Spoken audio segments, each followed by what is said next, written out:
Saudara-saudariku yang terkasih, Pace e bene. Sabda Tuhan yang kita renungkan pada hari ini diambil dari Injil Lukas pasal 11 ayat 47 sampai dengan 54. Tuhan sertamu. Inilah Injil suci menurut Lukas. Dimuliakanlah Tuhan. Sekali peristiwa, tatkala duduk makan di rumah seorang Farisi, Yesus berkata, "Celakalah kalian, sebab kalian membangun makam para nabi, padahal nenek moyangmu lah yang telah membunuh mereka. Dengan demikian, kalian mengaku bahwa kalian membenarkan perbuatan nenek moyangmu, sebab mereka telah membunuh nabi-nabi itu, dan kalian membangun makamnya. Sebab itu hikmat Allah berkata, Aku akan mengutus kepada mereka nabi-nabi dan rasul-rasul. Tetapi separuh dari antara para nabi dan para rasul itu akan mereka bunuh dan mereka aniaya.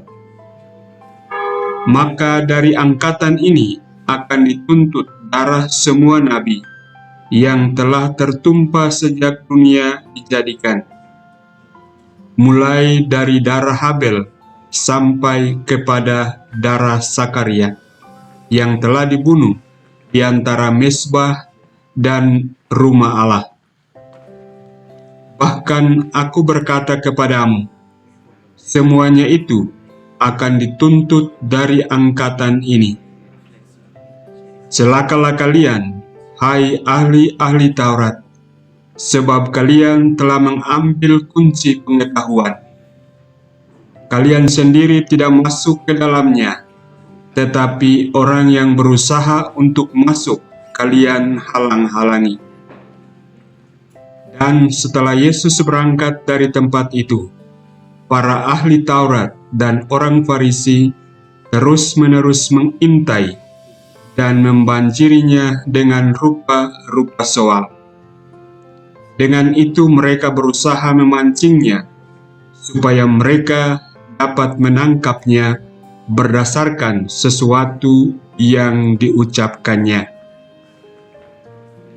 Demikianlah sabda Tuhan. Terpujilah Kristus. Saudara-saudariku yang terkasih, dalam Injil yang barusan kita dengarkan, salah satu hal yang diberitakan adalah bagaimana sikap orang terhadap nabi yang diutus Tuhan kepada mereka. Sayang sekali bahwa berita yang kita dengarkan hari ini adalah kisah tentang nasib nabi yang diutus Tuhan untuk menyampaikan amanatnya, justru kemudian ada yang dibunuh oleh umatnya yang keras hatinya. Dengan merenungkan Injil ini, kita semua dihantar untuk melihat dan merenungkan tentang bagaimana sikap kita terhadap sesama kita yang menjadi perpanjangan mulut Tuhan untuk mewartakan kabar baik kepada kita. Apakah kita dengan mudah mendengarkan pewartaan dan kehadiran mereka, ataukah kita melihat sebagai ancaman yang harus disingkirkan dalam kehidupan kita? Saya percaya bahwa tidak sedikit orang baik di sekitar kita. Orang-orang baik yang selalu mencoba menyampaikan jalan kebaikan dan kebenaran untuk hidup kita. Kalau orang-orang baik ini ada dalam kehidupan kita. Janganlah melihat mereka sebagai ancaman yang harus disingkirkan.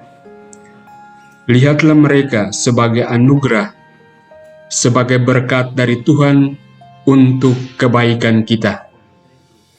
Maka dengan itu, bukannya menyingkirkan mereka, akan tetapi bersyukur dan menerima mereka dengan sungguh dalam kehidupan kita. Tuhan memberkatimu.